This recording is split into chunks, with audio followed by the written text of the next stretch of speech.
नमस्कार, मैं हूं निकिता और आप देख रहे हैं सत्यहिंदी.com। चलिए एक नजर डालते हैं अब तक की सुर्खियों पर। पीटीआई को दिए गए एक इंटरव्यू में जम्मू कश्मीर की पूर्व मुख्यमंत्री महबूबा मुफ्ती ने कहा कि जब तक कश्मीर में केंद्र सरकार दोबारा धारा 370 बहाल नहीं करती तब तक वे विधानसभा चुनाव नहीं लड़ेंगी।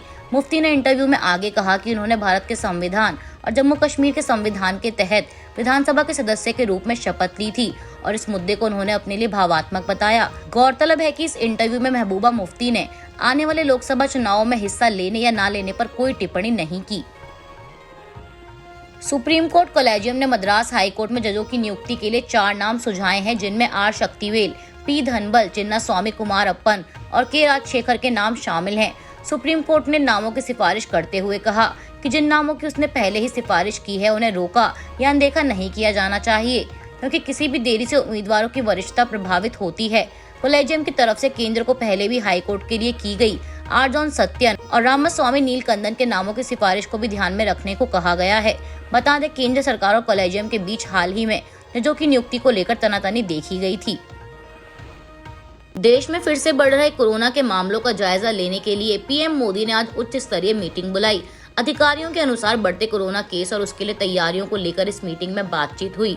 बता दें, भारत में पिछले 24 घंटों में 1134 कोरोना के नए मामले आए हैं, जिसके बाद एक्टिव केस की कुल संख्या बढ़कर 7026 पहुंच गई है।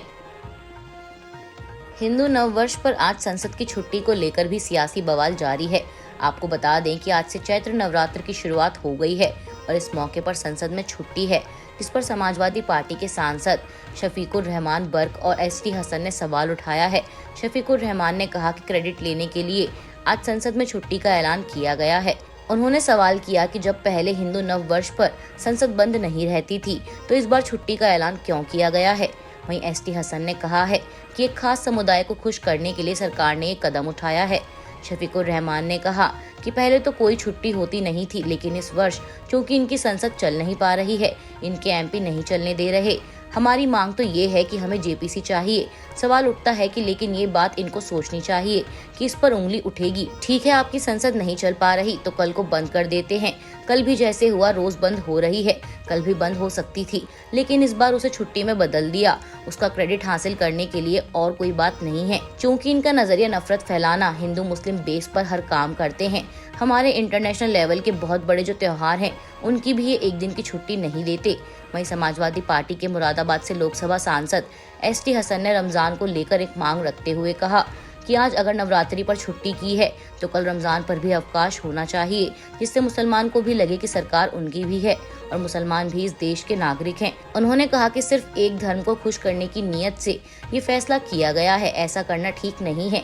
ये सरकार सिर्फ धार्मिक भावनाओं पर सियासत कर वोट के लिए ये सब कर रही है। यूपी में आज से शुरू हो रहे नवरात्रि पर पाठ और रामायण पर एसटी हसन ने कहा कि रमजान के लिए भी कुछ हो, सिर्फ एक धर्म के लिए ना हो। देश के जाने माने कारोबारी कुमार मंगलम बिड़ला को व्यापार और उद्योग के क्षेत्र में उनके काम के लिए पद्म भूषण से सम्मानित किया गया है। गुरुवार को आयोजित समारोह में राष्ट्रपति द्रौपदी मुर्मू ने राष्ट्रपति भवन में बिड़ला को सम्मानित किया। इस सम्मान के साथ ही बिड़ला ये पुरस्कार पाने वाले अपने परिवार की चौथी हस्ती बन गए हैं। इससे पहले उनकी मां राजश्री बिड़ला और दादा बसंत कुमार बिड़ला को भी पद्म भूषण से सम्मानित किया गया था। वहीं उनके परदादा घनश्याम दास बिड़ला को भी पद्म भूषण से सम्मानित किया गया था। दिल्ली सरकार आज अपना 9वां बजट पेश कर रही है। वित्त मंत्री के तौर पर कैलाश गहलोत ने बजट पेश करते हुए कहा कि यह बजट साफ, सुंदर और आधुनिक दिल्ली को समर्पित कर रहा हूं। दिल्ली सरकार ने पिछले 8 सालों में दिल्ली का चेहरा बदल दिया है। पिछले 8 सालों में पीडब्ल्यूडी ने 28 नए फ्लाईओवर, सड़कों और पुलों का निर्माण किया है। कैलाश गहलोत ने बजट पेश करते हुए कहा कि 1998 में दिल्ली मेट्रो का निर्माण शुरू होने के बाद 2015 तक 193 किलोमीटर था। पिछले 8 सालों में मेट्रो नेटवर्क बढ़कर 390 किलोमीटर हो गया है। स्टेशन 286 हो गए हैं। इसके साथ ही दिल्ली सरकार के वित्त मंत्री ने कहा कि दिल्ली का मौजूदा जीएसडीपी बढ़कर 10,43,759 करोड़ रुपए रहने की संभावना है। ये पिछले वित्त वर्ष के मुकाबले 15% अधिक है और रियल ग्रोथ रेट 9.18% रहने की संभावना है, जबकि राष्ट्रीय स्तर पर यह 7% रहने की संभावना है। दिल्ली की प्रति व्यक्ति आय राष्ट्रीय स्तर से 2.6 गुना ज्यादा है। यह सभी राज्यों में तीसरे स्थान पर है। 8 साल से सरकार ने दिल्ली की अर्थव्यवस्था में सुधार का प्रयास किया है। दिल्ली के आम निवासी की औसत आय देश में सबसे ज्यादा है।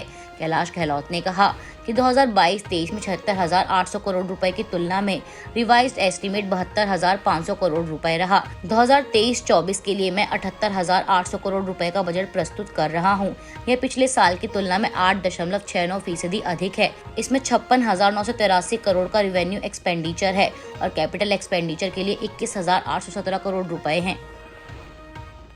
दिल्ली में मोहल्लों तक आने जाने की सुविधाएं मुहैया कराने के लिए मोहल्ला बस योजना शुरू करने और शहर के 3 बस टर्मिनलों पर हवाई अड्डे जैसी सुविधाओं के विकास का प्रस्ताव दिल्ली सरकार के बजट में पेश किया गया है। दिल्ली के वित्त मंत्री कैलाश गहलोत ने बुधवार को वित्त वर्ष 2023-24 का बजट पेश करते हुए राष्ट्रीय राजधानी क्षेत्र में परिवहन सुविधाओं के विस्तार से जुड़ी घोषणाएं की। आपको बता दें कि परिवहन क्षेत्र के लिए 9,000 करोड़ रुपए से अधिक राशि बजट में आवंटित की गई है। वित्त मंत्रालय के अलावा परिवहन मंत्रालय का भी प्रभार संभालने वाले गहलोत ने अपने बजट भाषण में कहा कि 2025 तक दिल्ली में 10,480 बसों का बेड़ा तैयार कर लिया जाएगा। फिलहाल दिल्ली सरकार के बेड़े में 7,319 बसें मौजूद हैं।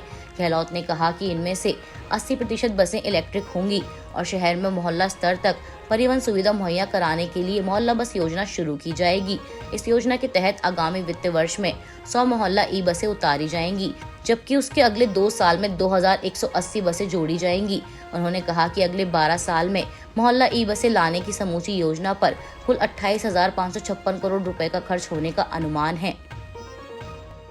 दिल्ली के वित्त मंत्री कैलाश गहलोत ने बजट पेश करते हुए राजधानी में कूड़े के तीनों पहाड़ों के अंत को लेकर कहा कि यमुना दिल्ली की लाइफलाइन है। इसका सांस्कृतिक और आध्यात्मिक महत्व भी है। 8 वर्षों में किए गए प्रयासों के आधार पर 6 पॉइंट एक्शन प्लान पर काम कर रहे हैं। मार्च 2024 तक सीवेज ट्रीटमेंट प्लांट की क्षमता में 41% की बढ़ोतरी की जाएगी। घरों को निःशुल्क सीवर कनेक्शन दिए जाएंगे।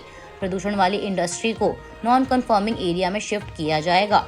कूड़े के तीनों पहाड़ों को 2 साल में एमसीडी के साथ मिलकर अंत करेंगे। दिसंबर 2023 तक ओखला, मार्च 2024 तक भलसवा और दिसंबर 2024 तक गाजीपुर लैंडफिल साइट को खत्म करेंगे। इसके लिए 850 करोड़ रुपए का बजट होगा। खालिस्तानी समर्थकों के हमले और हिंसा से बचने के लिए बुधवार को लंदन में भारतीय उच्चायोग के बाहर सुरक्षा बढ़ा दी गई है। यहाँ अधिक पुलिसकर्मी और एक्स्ट्रा बैरिकेड्स लगाए गए हैं। आपको बता दें कि यह कदम दिल्ली में ब्रिटिश उच्चायोग के बाहर से बैरिकेड्स हटाने के बाद उठाया गया है। ब्रिटिश हाई कमीशन के सामने लगे एक्स्ट्रा बैरिकेड्स हटाए जाने को लेकर पुलिस ने कहा कि हाई कमीशन की ओर से जाने वाले रास्ते में लगे एक्स्ट्रा बैरिकेड्स अड़चन पैदा कर रहे थे। हाई कमीशन के बाहर लगी सुरक्षा में कोई बदलाव नहीं किया गया है। बता दें कि दिल्ली में पुलिस का यह एक्शन लंदन में भारतीय उच्चायोग में खालिस्तानी प्रदर्शन के एक दिन बाद हुआ है। ब्रिटिश हाई कमीशन ने कहा कि यह सुरक्षा का मामला है, इसलिए हम इस पर कोई कमेंट नहीं करेंगे। गौरतलब है कि खालिस्तानी समर्थकों ने रविवार को लंदन में भारतीय उच्चायोग का तिरंगा उतार दिया था। प्रदर्शनकारियों ने वारिस पंजाब डे के प्रमुख और खालिस्तानी समर्थक अमृतपाल सिंह समेत उसके साथियों पर पुलिस की कार्रवाई को लेकर विरोध जताया था। हालांकि भारतीय राजनयिकों ने इस घटना के कुछ ही देर बाद और बड़ा तिरंगा हाई कमीशन पर लहराया था।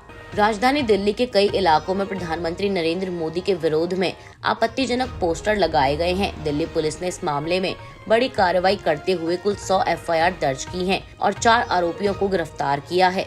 कुल दर्ज एफआईआर में 44 एंटी मोदी पोस्टर लगाने को लेकर हैं। पुलिस के मुताबिक पोस्टरों में प्रिंटिंग प्रेस का नाम नहीं लिखा था, इसलिए कार्रवाई बड़े पैमाने पर हो रही है। वहीं 2000 पोस्टर्स दीवार से हटाए गए हैं, जबकि 2000 जब्त किए गए हैं। इस मामले में अब तक 4 आरोपियों को गिरफ्तार किया जा चुका है, जिनमें से 2 प्रिंटिंग प्रेस के मालिक हैं। बता दें कि इन पोस्टरों पर लिखा था, मोदी हटाओ देश बचाओ। पीएम मोदी के विरोध में आपत्तिजनक पोस्टर दिल्ली के अलग अलग इलाकों में दीवार और खंभों पर लगे पाए गए। दिल्ली पुलिस ने आईपी स्टेट इलाके से एक वैन पकड़ी, जिसके ड्राइवर ने बताया कि उसके मालिक ने कहा था कि आम आदमी पार्टी मुख्यालय पोस्टर पहुंचाने हैं। वह एक दिन पहले भी आप मुख्यालय पोस्टर लेकर गया था। पुलिस के मुताबिक गिरफ्तार किए गए प्रिंटिंग प्रेस के मालिकों को ऐसे 50,000 पोस्टर छापने का ऑर्डर मिला था। ये शनिवार देर रात और सोमवार सुबह तड़के पोस्टर चिपकाते थे। इस मामले में सेंट्रल डिस्ट्रिक्ट में 2 एफआईआर हुई और 3 गिरफ्तारी हुई हैं। इसमें गाड़ी का ड्राइवर पप्पू, जिसमें पोस्टर थे, उसको गिरफ्तार किया गया। गाड़ी के मालिक विष्णु शर्मा को गिरफ्तार किया गया। साथ ही नारायणा से प्रिंटिंग प्रेस के मालिक को भी गिरफ्तार किया गया है। साथ ही बता दें कि दिल्ली पुलिस की इस मामले में कार्रवाई जमानती धाराओं में हुई थी, इसलिए सभी गिरफ्तार लोगों को जमानत मिल गई है। भारत और ऑस्ट्रेलिया के बीच तीसरा वनडे चेन्नई में खेला जा रहा है।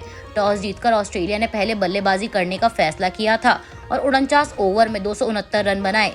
270 के लक्ष्य के जवाब में भारत ने 33 ओवर में 4 विकेट खोकर 172 रन बना लिए हैं, जिसमें विराट कोहली अर्धशतक बनाकर हार्दिक पांड्या के साथ पिच पर मौजूद हैं। बता दें, भारत और ऑस्ट्रेलिया के बीच चल रही वनडे सीरीज 1-1 की बराबरी पर है।